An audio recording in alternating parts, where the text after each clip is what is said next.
What's up, everybody? It's your girl, Shanti Das. Welcome to season 1 of the Mibo Show. Wow, this season has been going so great. I've been talking to so many hip hop legends like DMC from Run DMC and Yo Yo and MC Light and Big Figure and my man Dougie Fresh and my boy Eric Sermon of the legendary group EPMD. And we're going on and on and on trying to talk about hip hop and health and how we encourage our community to stay healthy. And today is going to be really great. And as I mentioned, August 11th marked the 50th anniversary of hip hop. And I am definitely a child of the culture. It's been exciting, a lot of shows and important things going on. And again, here at the Mibo Show, we are at the intersection of health and hip hop and how music and culture and our influencers and hip hop artists can have a positive impact on health and wellness in our community and how we can ensure that hip hop is around for, yes, another 50 years, right? So it's all about taking care of ourselves. So on today's episode, we want to shine a light on mental wellness and anxiety and how we make wellness a part of our everyday regimen. Our guest today has done just that, and he knows I'm a big fan, and he talks openly and regularly about his mental wellness journey and how he inadvertently really became an advocate and a hero to many. So let's give a big Mibo Show welcome to radio host, TV personality, and best-selling author, and my friend, Charlamagne the God. What's up, Char? Hey Shanti, how are you? Good to see you. I am great. I am blessed and highly favored and excited to continue to be doing this work, especially around mental health and wellness. And also joining us today is our subject matter expert, and big shout out to our partners at J&J. But today we have Dr. Spirit, who is an independent licensed therapist and psychotherapist, rather.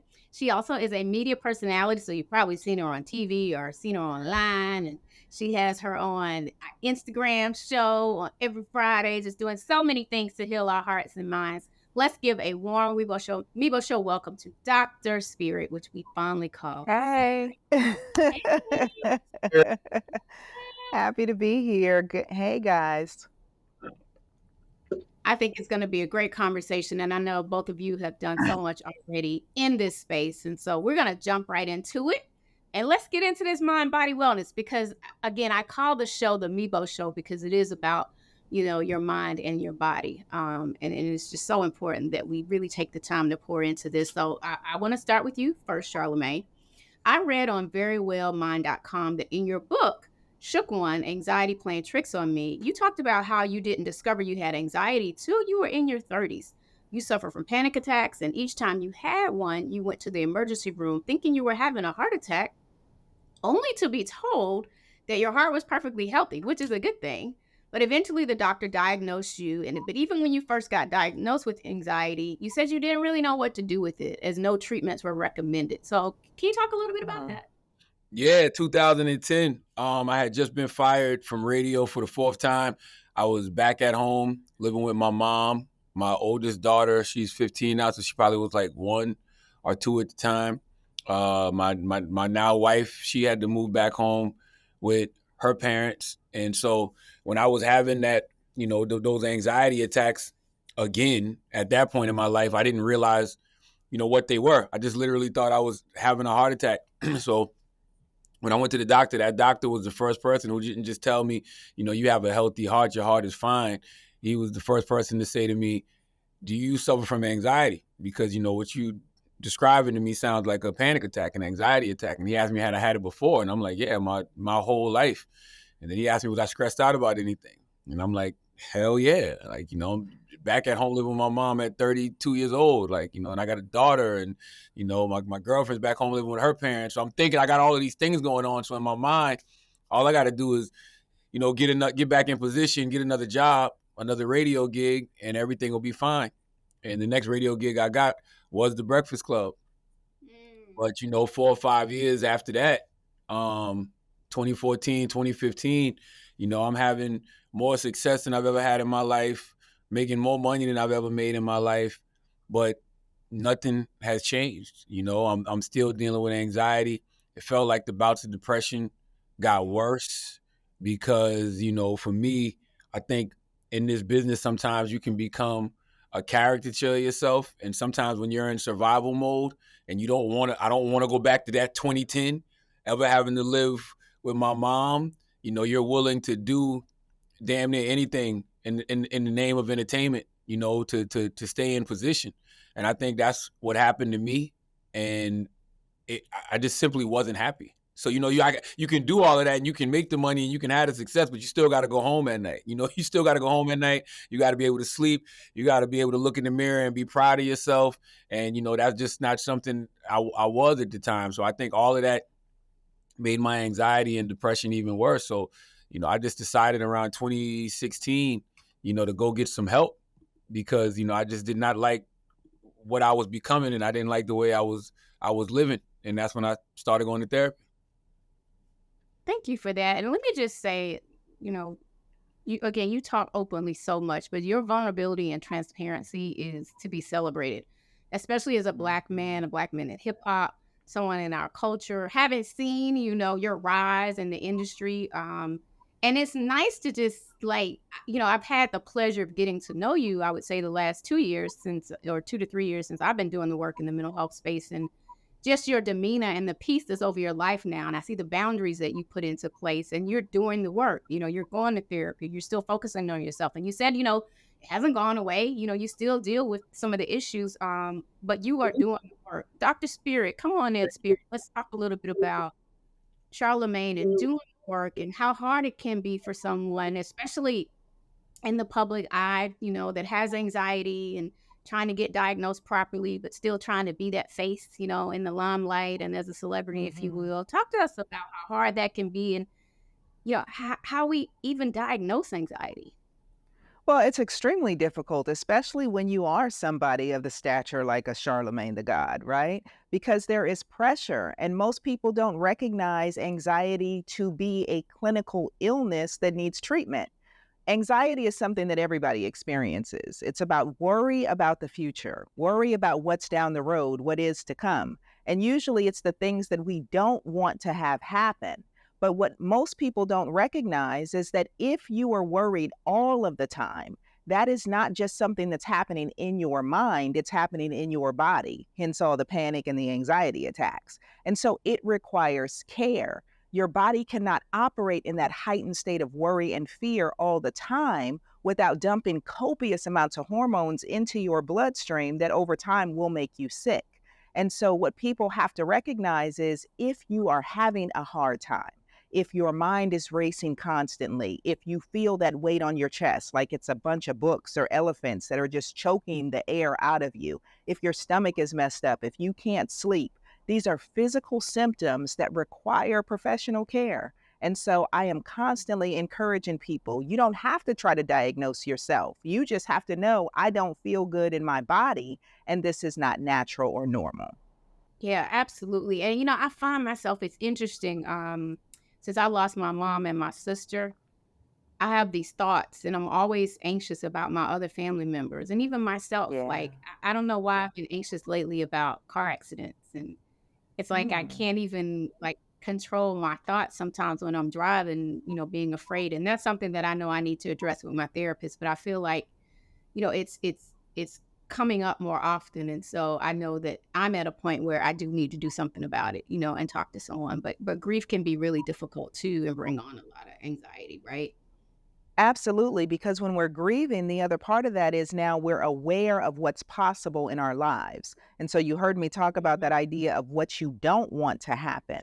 So losing people that close to you, a mother, a sister, that then makes you worry about the rest of your loved ones, their wellness, your own wellness. And those thoughts can become overwhelming, especially when they take over. And not only the grief is there, but the pain of, I don't want to lose anybody else. So having that conversation with your therapist, having the opportunity to relieve yourself of the pain and the anxiety that comes along with that, it affects everything, Shanti. It affects everything. Yeah, Shanti, the way you feel about car accidents is how I feel about heart attacks.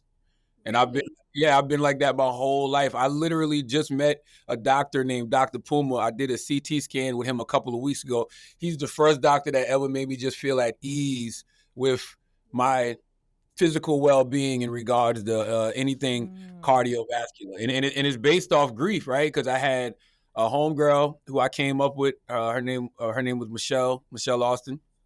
She passed away a couple of years ago. from a heart attack. She was only 49 years old. And then I had another friend, my guy Hovain, he passed away last year, so it was just like in my mind, all of that was on my mind heavy to the point where I went and did every single cardiovascular test you could think of over the past 6 months. I wore a heart monitor. I did the EKGs. I did the CT scans. I did everything. But this guy, Dr. Puma, who I met a couple of weeks ago, he did a CT scan on me, and he put my mind at ease as far as any cardiovascular events that could happen over the next 10 years. But I felt the way you felt about car accidents, about heart attacks. Yeah, and I did the same thing too. I gotta admit, I just had my cardio test run, and I'm still a little stressed out about it. But it's all connected. That's again why I think this show, the Mibo show, is important, because we're talking about mental and physical health, and the points of connectivity that are there. Like thinking that we're going to have this physical illness, that is a direct result from a mental health challenge that we've experienced or a grief disorder. It's all connected. It is. And it's crazy that you guys are talking about the heart, because when you're dealing with anxiety or even grief, there is such a thing as called broken heart syndrome.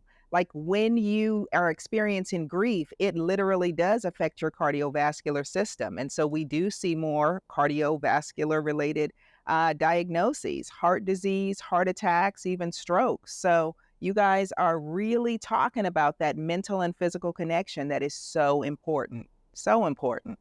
Yes, the Mibo way, and sometimes us as Black folks, we allow stigma to get in the way of getting help, whether it's going to see a therapist or going to see your PCP. So we cannot wait to pursue going to see the doctor and figuring out what's wrong, especially in communities of color and the LGBTQIA plus community. We don't often realize, that we're not the only ones suffering. Everybody is suffering. We recently had Vanessa Broadhurst, who is the EVP of Global Corporate Affairs at Johnson & Johnson, which is our partner at the Mibo Show. And she shared some really amazing things that they've been doing. They have programs like Depression Looks Like Me, where they provide educational resources that includes, stories, treatment options, and other resources and tools to help all communities understand what depression looks like, right? And how it affects all of us. And then they're also doing some great work with the Divine Nine, Kappa Alpha Psi Fraternity, and Delta Sigma Theta to provide community-based healthcare programming focused on health information and screenings related to mental health. So just shout out to J&J and all that they're doing to provide resources for our community. I want to go back to you, Charlamagne. There was a quote where you said, "You can't heal what you don't reveal." Were you skeptical at first about seeing a therapist, or were you afraid to talk about it to like your friends and family or your wife, your colleagues, and even on the air? Because like you talk about it now, but like what was that like at first for you? Oh, I don't think so, because I've always been a transparent person. I think what therapy has done for me has made me more vulnerable, because I've always had no problem explaining or talking about what I'm going through. I think what I've dug deeper on is how it made me feel, or how when certain emotions would show up, how I could connect that now, because I've done some work. I can connect that now with things that impacted me in my childhood, because a lot of the things that happen to us as adults is just things that happen to us as kids. So for me, it was really just a cry for help, because I felt disingenuous. I felt disingenuous getting on air talking about anything else when I'm dealing with my own stuff. And I can't. I'm literally not physically capable of sitting down and talking about other things when I got so much weighing heavy on my mind and my heart. So for me, when I started to tell those stories on the radio and have those conversations, man, the village quickly showed up, because it was so many people who were dealing with the same, levels of anxiety that I was dealing with, who was dealing with the same, bouts of depression that I was dealing with. And I truly, honestly had no idea so many people were going through these things. And it wasn't even just people that listened to me on the radio. It was like family members. Like when I put out my second book, Shook One Anxiety Playing Tricks on Me, which also came out of I couldn't talk about anything else. Like, when you have a successful first book, which I did with Black Privilege, they come to you immediately wanting to do the second book. I'm like, I don't have anything. Like, I just gave y'all my life up to that point in the first book. And I was telling my book agent, because we're really close like that, my partner, Jan Miller, and I was just telling her, like, yo, I just started going to therapy, man, and I'm just really keeping these notes of, things that I've been revealing in therapy and, how it's making me feel. And I actually let her read some of it. And she was like, this would be really powerful. She didn't push me or anything. She was just like, this would be really powerful if you ever decided to share it. And so I did. And, she had the idea to get with Dr. Ish Major. And, he gave like the clinical correlations, because I'm just the person who's talking about my experiences. He gave the clinical correlations to what I was going through. And when I put that book out and I've been telling my story, 2018, my dad came to me. And my dad it was around Thanksgiving. I'll never forget it. It was Thanksgiving, the week of Thanksgiving. I was home in Mount Corner, South Carolina. And my dad said to me, he goes, yeah, man, your little cousin just committed suicide, because I had a younger cousin who had tried to complete suicide 4 times. And I got that term from you, Shanti, complete suicide. He attempted to complete suicide 4 times. And on the 4th time, he completed it. And it was during that same week. And he said to me, man, I was reading your book and, this happened to your cousin. And he was like, man, 30 years ago, I tried to kill myself, and then he was like, I've been on 2 to 3. I was going to therapy 2 and 3 times a week. He said, I've been on 10 to 12 different medications throughout my life for depression and anxiety. And he was like, they couldn't do anything for me except for give me a check. And the state of South Carolina started giving my dad what we would call a crazy check. And I remember saying to my mom, did you know dad was going through all of this? And she said, I thought he was just playing crazy to get a check. And when I go back and think about it, I knew so many people growing up in my hometown who were getting those so-called crazy checks. So it's just like, even the state of South Carolina at the time, they've made a lot of strides now, but at the time they didn't even know how to treat people who were dealing with the anxiety and depression and who knows what else. They were just literally giving people checks every month, That's so interesting. One, thank you for sharing all of that. Wow, Spirit. I mean, what would you say to that? And obviously, with Charlamagne opening up and allowing not only his listeners and peers in the industry, but family to start opening up, anxiety and depression, can have such a stronghold over our community. Why is it so important, again, that people like Charlamagne, and hip hop artists like a Kid Cudi or Kendrick Lamar and all those folks, and influencers start speaking up and talking about it? Because it normalizes it, and it is normalized by people that other people look up to. So when people say, wow, if they can do it, then I can do it too. Wow, if even with all of their celebrity, all of their money, all of the fame, all of the power, they still have these issues, and I'm just a quote unquote regular person, then it should make sense that I might have some issues too. And one of the things that I think is so incredible about just the state of mental health and wellness, and the more that we know and the more it continues to evolve, the more we're able to actually treat and resolve these issues. Back in the day when it was Charlamagne's dad's season to be in his prime, at that point, they were just medicating people and passing off checks, right? Here's a disability check. You're not going to get well. You won't be stable enough to have a job and you need to be taken care of. So here's this check and here's these medications to hopefully pacify those symptoms. But we've come so far in our advancements around mental health, counseling, talk therapy. These have been extremely effective, especially in combination with medication, to not just treat depression and anxiety, Shanti, but to resolve it. And so I'm constantly walking around screaming from the tops of my lungs to help people recognize you don't have to live with depression and anxiety anymore. You can treat it. You can actually get to the root of the things that are causing and contributing to the depression, that are causing and contributing to the anxiety, and get relief. And so for individuals who say, well, I don't want medication, I don't want something that's going to change me or change my personality, which, by the way, it really doesn't, but that is the fear that it's going to somehow actually make you crazy. But if you recognize that there are some things that you can address to take the weight off of the burdens of what you're living with, because you can hide that and mask that from the world, but you can't hide that from yourself. You cannot hide your fear from yourself. You cannot hide your trauma from yourself.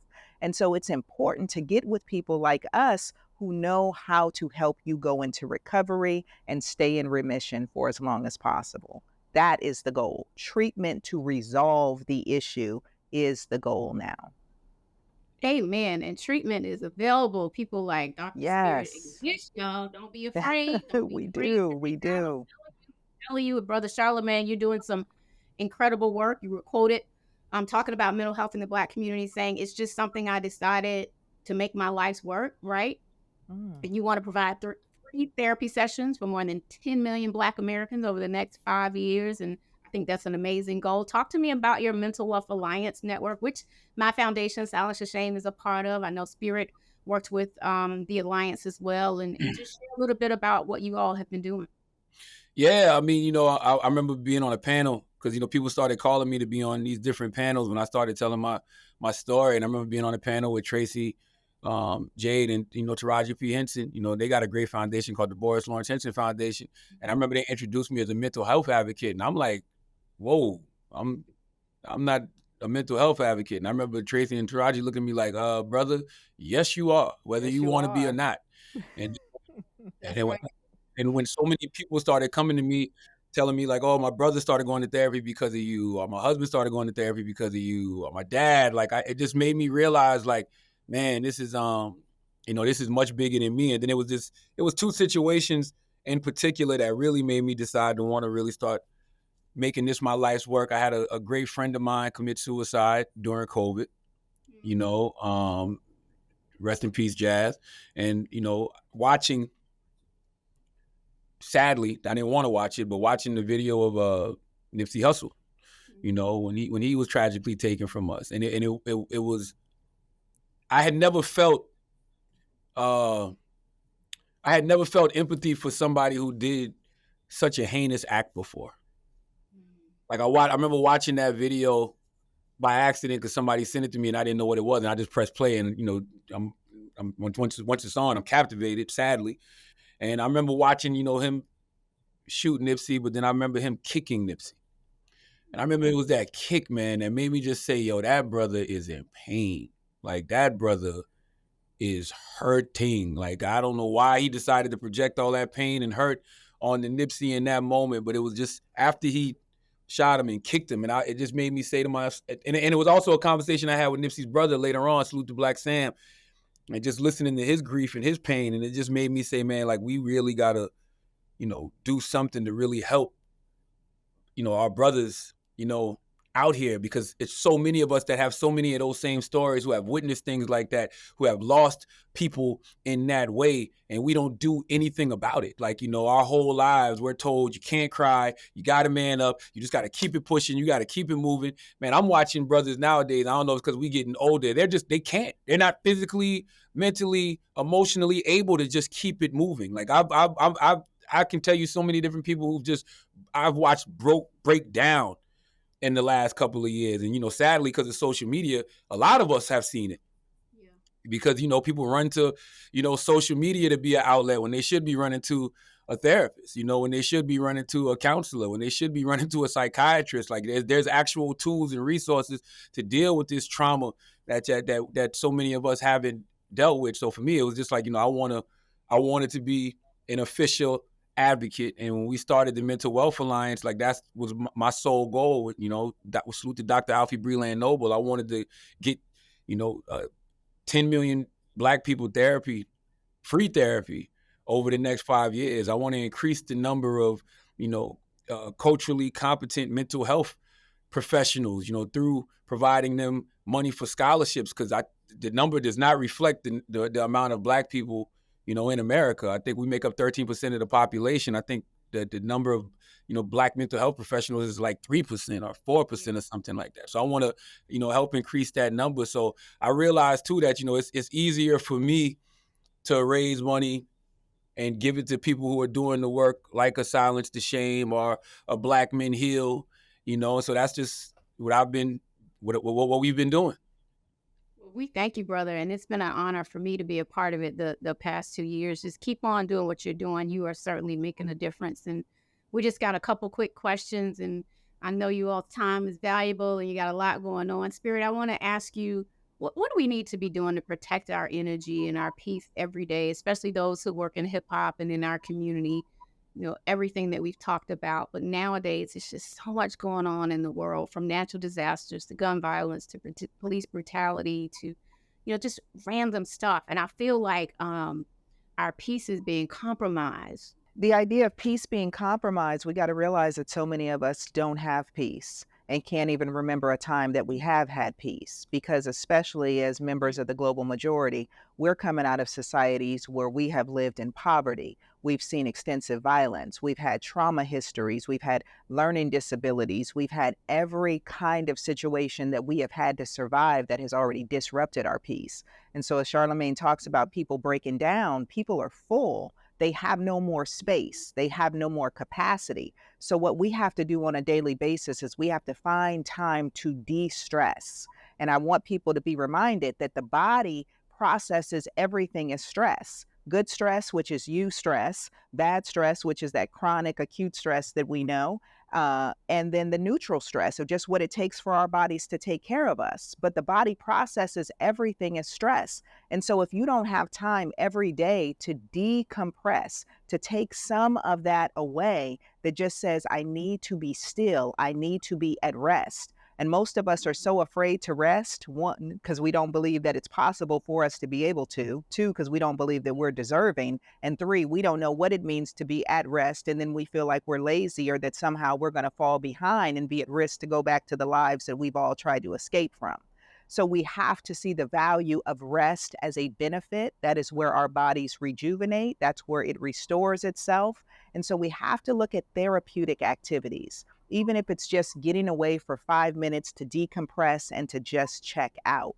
But more importantly, we have to recognize that if we are in trouble, then we have to do something about that, because we are surviving today while trying to survive yesterday, while gearing up to have to survive tomorrow. And if we don't recognize that that requires action, that requires care, that requires safe space to do all of that work, we will continue to break. And I tell folks, when they say black don't crack, I say, yes, it does, but from the inside out. So we need to be mindful and we need to take care of ourselves.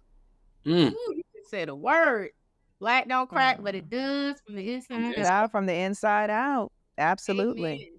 Amen. So having said that, Charlamagne, what is your call to action for the hip hop community? What do we need to be doing in our BIPOC communities around mental health, anxiety, and wellness so we can be around for the next 50 years in hip hop, right? Yeah, I look forward to the next 50 years of hip hop. I don't know if I'm gonna be around to see all of them. I'll be 95 by the next 50 years. But I look forward to the next 50 years only because I see a lot of brothers and sisters fighting for the peace that we deserve. When I think of like an album like Jay-Z's 444, or I think of like Kendrick Lamar's, Mr. Morales and the Big Steppers, it just makes me very, very, very hopeful for the future because, these brothers are tackling topics on those albums that you never would hear before. Like, you hear Jay-Z,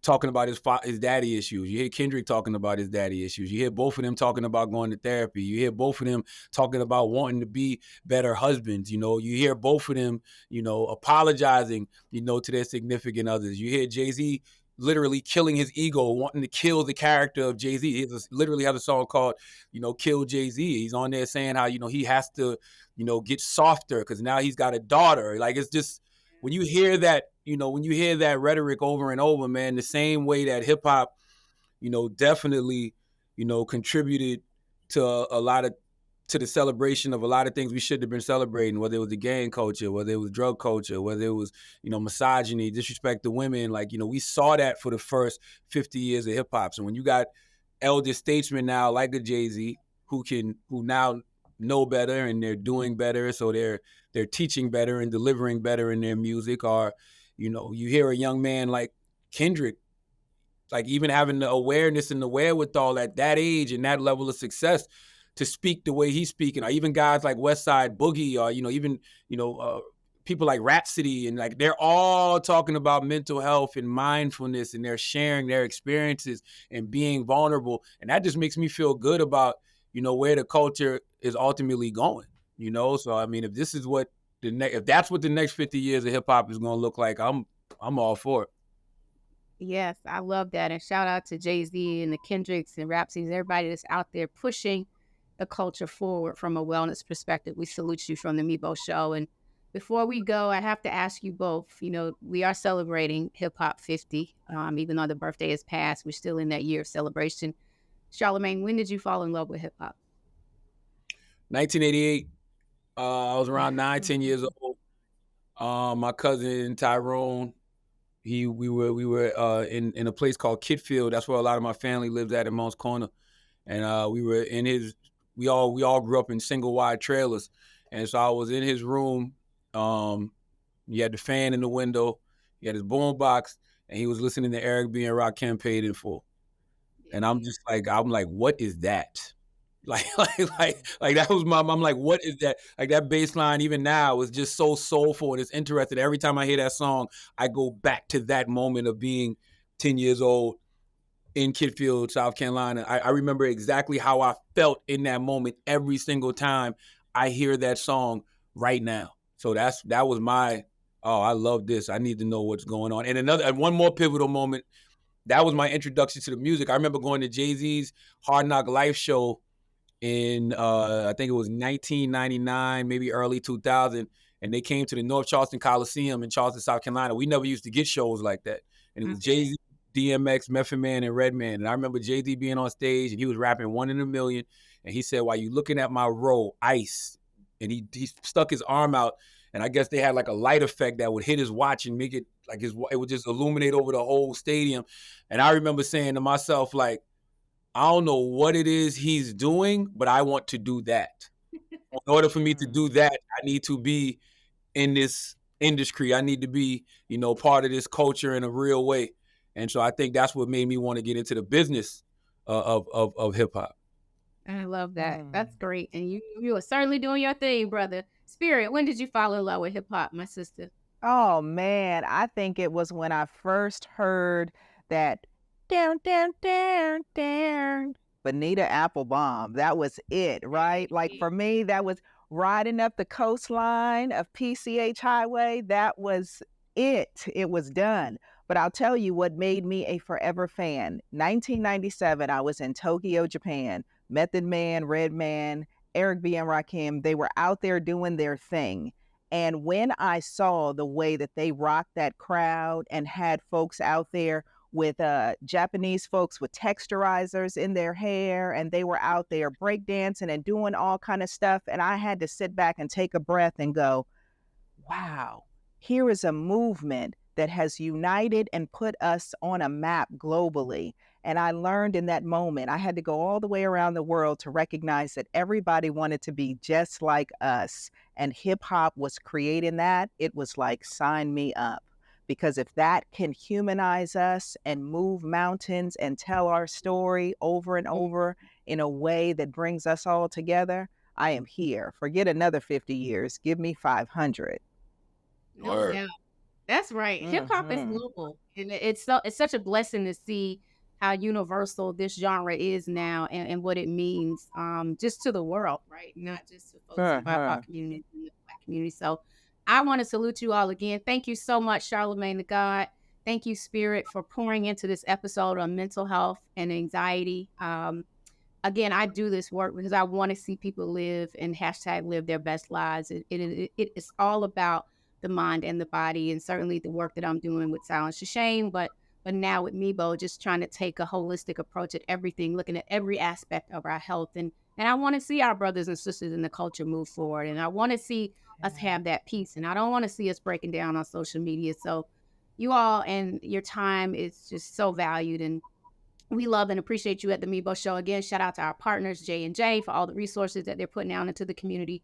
And I just want to remind y'all to, make sure, look, I'm not a doctor. Make sure you go talk to your doctor, see your therapist, see your PCP. But take time to pour back into yourselves, because if you don't, people will continue to pull and stretch, and it'll get to you eventually. So you got to take care of your mind and try to do your best. So we appreciate y'all. Thank you. Thank you, Shanti. Thank you for having me. Thank you, Dr. Spirit. Shout out to you, Shanti. Charlamagne, love you always, brother.